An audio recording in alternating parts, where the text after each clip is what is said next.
Chandrababu Naidu Telugu Desam party రాజకీయ ప్రస్థానంలో 17 సంవత్సరాల పాటు చంద్రబాబు నాయుడు గారు ఇప్పటికీ ఈ 2 సంవత్సరాలతో కలిపితే దాదాపు 17 సంవత్సరాల పైగా చంద్రబాబు నాయుడు ముఖ్యమంత్రిగా కొనసాగుతూ ఉన్నారు. జగన్మోహన్ రెడ్డి గారు 5 సంవత్సరాలు ముఖ్యమంత్రిగా చేశాడు.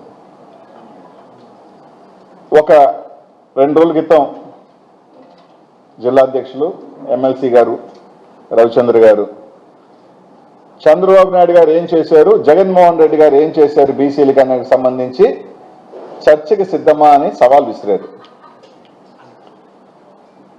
రవిచంద్ర గారు చెప్పినట్టు ప్లేసు, టైము, లొకేషన్ ఎక్కడికి చెప్పినా ఇదే జిల్లా, రవిచంద్ర గారు నేను ఇదే జిల్లా, నేను ఎప్పుడైనా చర్చకి సిద్ధం అంటే 95 చంద్రబాబు నాయుడు గారు ఎన్టీ రామారావు పార్టీ లాక్కున్న దగ్గర నుంచి తెలుగుదేశం పార్టీ.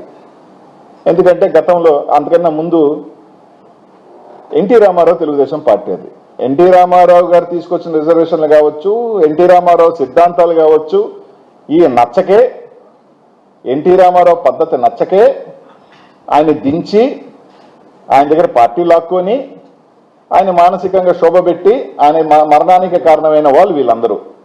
కాబట్టి చంద్రబాబు నాయుడు గారి తెలుగుదేశం పార్టీ ప్రస్థానం ఏదైతే 1995 దగ్గర నుంచి ఈ రోజు దాకా దీంట్లో ఆయన 4వసారి ముఖ్యమంత్రిగా ఉన్నాడు.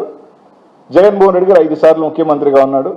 జగన్మోహన్ రెడ్డి గారు బీసీలకి ఎన్ని పదవులు ఇచ్చాడు, రాజకీయంగా ఎంతమందిని అత్యున్నత రాజ్యసభల దగ్గర నుంచి కింద స్థాయిగా ఎంతమంది, నేను ఎప్పటికీ కూడా ఎప్పుడు చెప్పినా రవిచంద్ర గారు లొకేషను, టైము, ప్లేసు అన్ని ఆయనకి వదిలేస్తున్నా, ఎప్పుడైనా నేను చర్చకి సిద్ధమే అని తెలియజేస్తూ ఈరోజు ఇంకొకటి చెప్పాడు.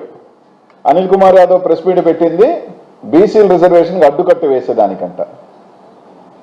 గతంలో జగన్మోహన్ రెడ్డి గారు ముఖ్యమంత్రి అయిన తర్వాత జగన్మోహన్ రెడ్డి గారు ఏదైతే ఒక జీవో తీసుకొచ్చి 34% రిజర్వేషన్ ఇవ్వాలి అంటే ఇవ్వకూడదు అని చెప్పి సుప్రీంకోర్టులో కేసు వేసిన వ్యక్తి ఎవరు? ఈయన బీరు ప్రతాప్ రెడ్డో బిర్రు ప్రతాప్ రెడ్డో మీ పార్టీకి సంబంధించిన వ్యక్తి కాదా? ఇది కాదా అవునా చెప్పండి, రెండే సూటి. ఆ రోజు బీసీల రిజర్వేషన్కి వ్యతిరేకంగా సుప్రీంకోర్టులో పోయి తీర్పు తీసుకొచ్చిన వ్యక్తి ఈ బీరు ప్రతాప్ రెడ్డి మీ పార్టీ కాదా? 2019లో డైరెక్ట్గా మీ గవర్నమెంట్ జీవో మీ అధికారంలో ఉన్నప్పుడు పంచాయతీ రాజ్ దాంట్లో ఒక కౌన్సిల్ మెంబర్గా ఆయనకి పోస్ట్ ఇచ్చింది మీరు కాదా అని అడుగుతా ఉన్నా. రవిచంద్ర గారిని కానీ తెలుగుదేశం పార్టీ నాయకులను సూటిగా ఈయన మీ వ్యక్తి అవునా కాదా, కేసు వేసింది ఈయన కాదా, ఒక హక్కుగా ఉన్నదాన్ని ఈరోజు ఎందుకు తీసేశారని అడుగుతా ఉన్నా. ఏమన్నా అంటే మేము జిల్లా స్టేట్ ప్రెసిడెంట్, మీ పార్టీలో స్టేట్ ప్రెసిడెంట్ ఇచ్చుకున్నారు, అదెవరికి కావాలి?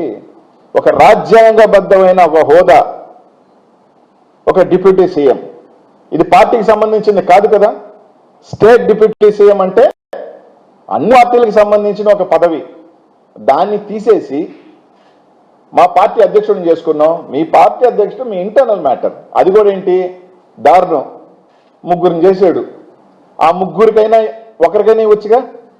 మొన్న కూడా చెప్పా, మా అచ్చం అన్న నా అంత కటౌట్లు ఎవరికీ లేదన్నాడు. ఆ కటౌట్కి కంటెంట్ లేదని ఇవ్వలేదా? ఇప్పుడున్న మా సీనానికి అంత సీన్ లేదని ఇవ్వలేదా? ఇంతకుముందున్న కళా వెంకటరావునికి ఆ ఫేస్లో కళ లేదని ఇవ్వలేదా అని అడుగుతున్నా. వీళ్ళందరూ సీనియర్లే కదా, మీ పార్టీ జిల్లా అధ్యక్షులు రాష్ట్ర అధ్యక్షులుగా పనిచేశారు కదా, ఒకరికి అవకాశం ఇచ్చుండొచ్చు కదా. మా హయాంలో 3కి అవకాశం కల్పించాం. శెట్టి బలీజీకి సంబంధించి బోసన్న కల్పించాం, కొప్పుల వెలమకు సంబంధించి ధర్మాన కృష్ణన్నకి,